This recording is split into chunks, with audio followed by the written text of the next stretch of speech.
Hi everyone. आज के Python tutorial में हम लोग देखने वाले हैं ट्यूपल्स के बारे में। ट्यूपल्स क्या होते हैं, वो लिस्ट और सेट दोनों से कैसे अलग है और उसमें मेथड्स कौन कौन से काम करते हैं। तो यार अभी तक हम लोगों ने तीन ऐसे डेटा टाइप्स देखे जिसके अंदर हम लोग एक वैल्यू में एक वेरिएबल में मल्टीपल वैल्यूज को असाइन कर सकते हैं। तो ट्यूपल भी एक वैसा ही डेटा टाइप है जिसके अंदर हम लोग एक ही वेरिएबल को लेकर उसमें बहुत सारे वैल्यूज को असाइन कर सकते हैं। बट ये पाइथन में लिस्ट और सेट से अलग कैसे है ये हम लोग आगे जानेंगे। तो फिलहाल मैं वीएस कोड खोल लूंगा। मेरे पास वीएस कोड खुला हुआ है तो उसमें मैं एक फाइल बना लूंगा tuple.py। tuple.py के अंदर सबसे पहले मैं आपको बताने वाला हूं कि इसका सिंटैक्स क्या होता है ट्यूपल को असाइन करने का।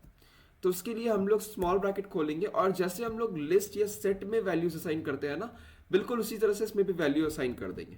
तो मैंने हर बार नेम्स का ही एग्जांपल दिया है तो मैं नेम्स ही 3-4 लिख देता हूं इसमें।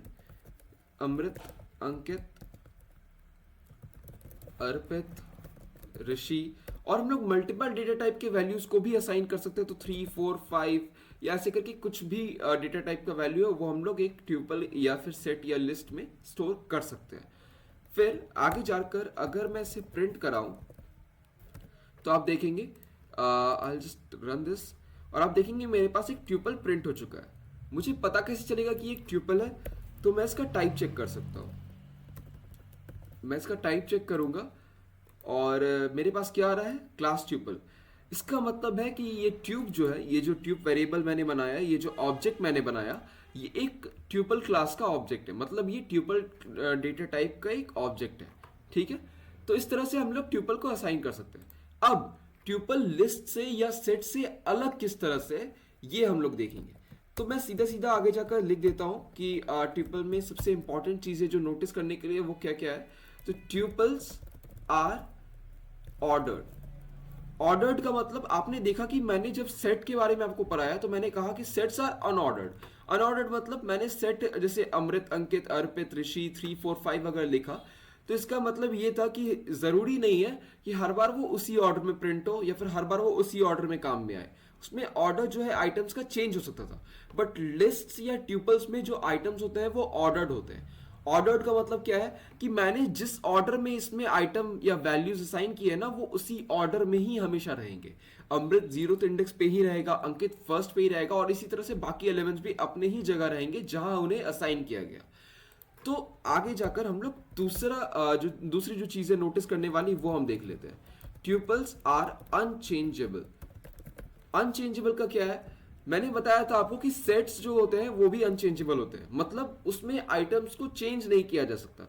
जैसे मैंने एक सेट बनाया और उसमें 0th इंडेक्स पे मैंने अमृत रखा हो तो हम लोग उस इंडेक्स पे जो अमृत का वैल्यू है ना, फिर हम लोग उसे चेंज नहीं कर सकते। मतलब अमृत अगर रखा गया तो रखा गया, अब उसके बाद हम लोग उसे कभी भी नया वैल्यू नहीं दे पाएंगे उस इंडेक्स पे। लेकिन हम लोग सेट्स में वैल्यू ऐड तो कर पाते थे, डायरेक्टली वैल्यू ऐड तो कर पाते थे। ट्यूपल्स में हम लोग डायरेक्टली वैल्यू ऐड भी नहीं कर सकते। डायरेक्टली नहीं कर सकते हैं। हम लोग बाद में देखेंगे कि कैसे हम लोग इनडायरेक्टली ट्यूपल्स में वैल्यू को ऐड कर सकते हैं। लेकिन अगर डायरेक्टली की बात की जाए तो नहीं, हम लोग डायरेक्टली वैल्यू ऐड नहीं कर सकते। थर्ड जो आखिरी चीज है नोटिस करने के लिए ट्यूपल में, वो है ट्यूपल्स अलाउ डुप्लीकेट वैल्यूज। मतलब हमने देखा था सेट्स में हम लोग डुप्लीकेट वैल्यूज नहीं रख सकते, लिस्ट में हम लोग रख सकते हैं। उसी तरह से अगर हम लोग ट्यूपल में भी चाहे तो डुप्लीकेट वैल्यू को असाइन कर सकते हैं। मतलब एक वैल्यू जो मैंने पहले असाइन किया है वो दूसरी बार हम लोग फिर से असाइन कर सकते हैं। से ट्यूपल उसे एक्सेप्ट करेगा। सेट उसे अपने खुद से ही हटा दे रहा था, बट ट्यूपल्स में ऐसा नहीं है, ट्यूपल्स उसे एक्सेप्ट करेगा। तो अगर मैं इस तरह से रखूं और फिर मैं ट्यूपल को प्रिंट करूं तो आप देखेंगे कि मेरे पास अमृत भी 2 बार प्रिंट होगा। अगर मैं इसे रन करता हूं तो आप देखेंगे मेरे पास 0th इंडेक्स पे अमृत है और उसके बाद लास्ट इंडेक्स पे भी अमृत है। तो ये 3 चीजें हैं ट्यूपल्स में यार जो ध्यान रखने वाली है। ट्यूपल्स में कुछ ज्यादा मेथड्स नहीं होते, ट्यूपल्स में मेथड्स बहुत कम है। लेकिन उससे पहले मैं आपको जरूर बता दूंगा कि ट्यूपल को हम लोग ऐड नहीं कर सकते। ट्यूपल में हम लोग आइटम ऐड नहीं कर सकते, ट्यूपल में हम लोग आइटम को चेंज नहीं कर सकते, बट 2 ट्यूपल्स को कंकैटिनेट जरूर कर सकते हैं। कंकैटिनेट कैसे कर सकते हैं, जैसे हम लोग 2 स्ट्रिंग्स को कंकैटिनेट करते हैं। मैंने आपको ऑपरेटर्स में ये बात बताई थी। तो मैं ट्यूब 1 ले लेता हूं और उसके अंदर मैं वैल्यूज रख लूंगा 5, 6, 7, 8 और उसमें एक स्ट्रिंग भी रख लेता हूं टाइगर और लायन। मैं कुछ इस तरह से रख लेता हूँ ट्यूप और ट्यूप वन को।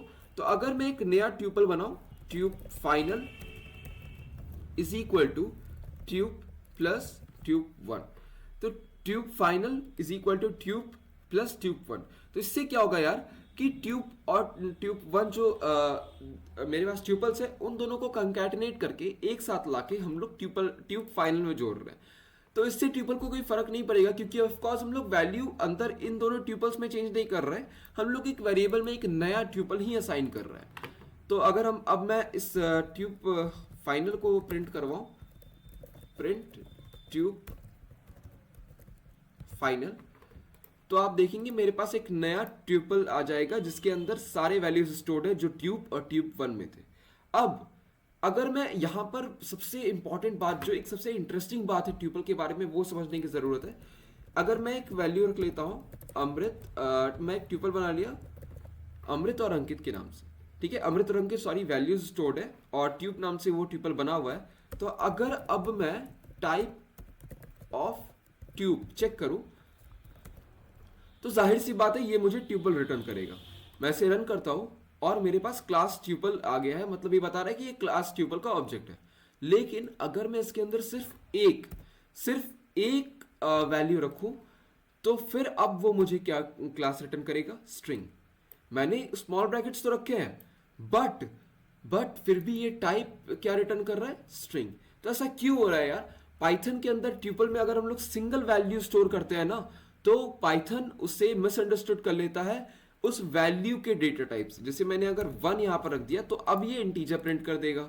अगर मैंने 1 की जगह ट्रू या फॉल्स रख दिया तो अब मुझे ये टाइप बूल रिटर्न कर देगा, क्लास बूल। मतलब ये जो ऑब्जेक्ट है ये क्लास बूलियन का है, होना ये ट्यूपल का चाहिए था। तो इसके लिए एक सॉल्यूशन क्या है, जब हम लोग एक वैल्यू स्टोर कर रहे हो तो उस वैल्यू के बाद हम लोग एक कॉमा दे देंगे। बस जैसे ही हम लोग एक कॉमा देंगे तो ये एरर ठीक हो जाएगा, ये प्रॉब्लम ठीक हो जाएगा और अब मेरे पास क्लास ट्यूपल आ रहा है। तो अगर आप लोग ट्यूपल के अंदर एक वेरिएबल रख रहे हैं, एक वैल्यू रख रहे हैं, तो आप चाहेंगे कि वो वैल्यू ट्यूपल की तरह, अगर वो वेरिएबल ट्यूपल की तरह एक्ट करे तो उस वैल्यू के बाद आप एक कॉमा दे देंगे। इस तरह से आप उसे ट्यूपल बना सकते हैं। तो ट्यूपल में फिलहाल तो इतना ही था। मेथड्स अब हम लोग आगे जाकर देख लेते हैं और मेथड्स के बाद हम लोग आखिर में देख लेंगे कि हम लोग इनडायरेक्टली वैल्यूज कैसे ऐड कर सकते हैं। तो पहला जो मेथड है इसमें मेनली 2 ही मेथड्स हैं, ट्यूब डॉट काउंट। एक ट्यूपल में कौन सा वेरिएबल आप जिस काउंट के अंदर पास करेंगे वो कितनी बार आया है आप वो चेक कर सकते हैं। तो जैसे मैंने I will just undo this, हाँ, तो अब जैसे मुझे चेक करना है कि ट्यूब जो ट्यूपल है उसके अंदर अमृत कितनी बार है, तो मैं लिख सकता हूं ट्यूब डॉट काउंट और काउंट के अंदर मैं अमृत दे दूंगा। तो इस वजह से अब इस तरीके से लिखने से ये मुझे बता देगा कि इसमें जो काउंट वेरिएबल के अंदर जो काउंट फंक्शन के अंदर जो पैरामीटर पास हुआ है वो कितनी बार एक ट्यूपल के अंदर आया है। तो अगर मैं इसे रन कराऊं, सॉरी मैंने प्रिंट नहीं कराया ऐसे, अगर मैं इसे अब रन कराऊं तो आप देखेंगे मेरे पास आ रहा है आउटपुट 2। मतलब ट्यूब वेरिएबल के अंदर, ट्यूब जो ट्यूपल है उसके अंदर अमृत वैल्यू कितनी बार आया है, अमृत वैल्यू कितनी बार स्टोर हुआ है, अमृत एक यहां पर और दूसरी बार यहां पर। अगर मैं अंकित चेक करूं तो ये मुझे 1 रिटर्न करेगा, 1, क्योंकि अंकित एक ही बार स्टोर हुआ है। इस तरह से हम लोग अलग अलग वैल्यूज कितने बार स्टोर हुए हैं वो काउंट करवा सकते हैं। उसके बाद काउंट के बाद अगर मुझे चेक करना है कि कौन सा कौन सा वैल्यू किस इंडेक्स पे स्टोर्ड है, तो मैं ऐसे भी चेक कर सकता हूँ। तो अब मैं अगर चेक करता हूँ ट्यूब के अंदर अंकित कौन से इंडेक्स पे स्टोर्ड है और मैं इसे रन करूंगा तो वो मुझे बता देगा इंडेक्स 1। इंडेक्स 1 का मतलब क्या है यार, इंडेक्स 1 0 1 अंकित यहाँ पे स्टोर्ड है, लेकिन अमृत 2 जगह स्टोर्ड है। तो अगर मैं चेक करूं कि अमृत का इंडेक्स क्या है तो वो मुझे अब क्या बताएगा, 0। जो उसे पहले मिल गया वही प्रिंट कर देगा, ठीक है। अब उसके बाद हम लोग देखते हैं, इंडेक्स तो देख लिया हमने। ट्यूब में लेंथ, एक ट्यूपल का लेंथ हम लोग कैसे निकाल सकते हैं, तो लेंथ की मदद से हम लोग लिस्ट सेट ट्यूब तीनों का ही लेंथ निकाल सकते हैं। तो अब अगर लेंथ चेक करेंगे ट्यूब का तो ये मेरे पास 8 बता रहा है। 8 मतलब इस ट्यूब वेरिएबल के अंदर जो ट्यूपल स्टोर्ड है उसमें 8 वैल्यूज स्टोर्ड है, ठीक है, 8 आइटम्स 8 एलिमेंट्स स्टोर्ड है। तो इस तरह से हम लोग लेंथ भी चेक कर सकते हैं, ठीक है। अब आखिर में हम लोग देखेंगे कि ट्यूब में अगर मुझे एक एलिमेंट स्टोर करना है, अगर ट्यूब वेरिएबल के अंदर जो ट्यूपल है उसमें मुझे एक एलिमेंट ऐड और करना है, तो वो मैं कैसे कर सकता हूं? तो उसके लिए मुझे ट्यूपल को लिस्ट में कन्वर्ट करना होगा। लिस्ट में कन्वर्ट करने के लिए हम लोग किसका यूज करेंगे? टाइप कास्टिंग का, explicit type casting. Explicit type casting मैंने आपको दिखाया था इंटीजर, स्ट्रिंग, बूलियन, ये सब के बारे में। आज हम लोग देखेंगे कि क्या हम लोग इसे एक लिस्ट में कन्वर्ट कर सकते हैं। तो अगर हम लोग देखेंगे यार, मैंने बताया था कि आपको चेक करना पड़ेगा वो उसमें डेटा स्टोर किस तरह से। तो यहाँ पर जो स्टोर्ड डेटा है क्या वो सिमिलर है जैसे लिस्ट में डेटा स्टोर होता है? हाँ बिल्कुल। मतलब अगर मैं यहाँ पर स्मॉल ब्रैकेट्स की जगह बिग ब्रैकेट्स दे दूं, लार्ज ब्रैकेट्स दे दूं, तो क्या ये एक लिस्ट बन जाएगा? हाँ। तो इसका मतलब है कि हम लोग इस पे एक्सप्लिसिट टाइप कास्टिंग कर सकते हैं। तो अब मुझे अगर एक्सप्लिसिट टाइप कास्टिंग करना है तो मैं जैसे रख लेता हूँ नेम्स नाम से एक वेरिएबल बना देता हूँ, और मैं चाहता हूँ लिस्ट, ट्यूब को लिस्ट में कन्वर्ट करके। लिस्ट एक मेथड है जिससे जो भी आप उसके अंदर पास करेंगे उसे वो लिस्ट में कन्वर्ट करके दे देगा। तो लिस्ट में ट्यूब को कन्वर्ट करके हम लोग नेम्स के अंदर स्टोर करेंगे। मतलब यहां पर इस तरह से लिस्ट स्टोर हो जाएगा, अमृत, अंकित, अर्पित, ऋषि, 3, 4, 5 और अमृत। इस तरह से यहां पर वैल्यू स्टोर हो जाएगा इस नेम्स वेरिएबल के अंदर। क्या हो रहा है? मैंने कहा कि ट्यूब वेरिएबल को टाइप कास्ट करो लिस्ट में टाइप कास्ट करो, और जो लिस्ट बनता है उसे नेम्स वेरिएबल के अंदर स्टोर कर दो, ठीक है। तो अब अगर हम लोग प्रिंट करें नेम्स को एक बार देखने से पहले, तो हम लोग देखेंगे कि एक लिस्ट बन चुका है इस तरह से। ये ट्यूपल की ही वैल्यूज है जो लिस्ट में टाइप कास्ट हो गया। तो अब अगर मुझे वैल्यू स्टोर करना है तो मैं कर दूंगा नेम्स, और कितने वेरिएबल्स इसमें? 0, 1, 2, 3, 4, 5, 6, 7 तक है। तो लिस्ट में 8th इंडेक्स पे अगर मुझे स्टोर करना है वैल्यू, या फिर इतना करने से अच्छा मैं अपेंड मेथड भी यूज कर सकता हूँ, मुझे गिनती तो नहीं करनी पड़ेगी। तो अपेंड में अब मुझे ऐड करना है अंकिता। तो अगर मुझे अंकिता ऐड करना है तो मैं इस तरह से अपेंड कर दूंगा, और फिर tube is equal to tuple, वापस मैं ट्यूपल में इस लिस्ट को टाइप कास्ट कर दूंगा।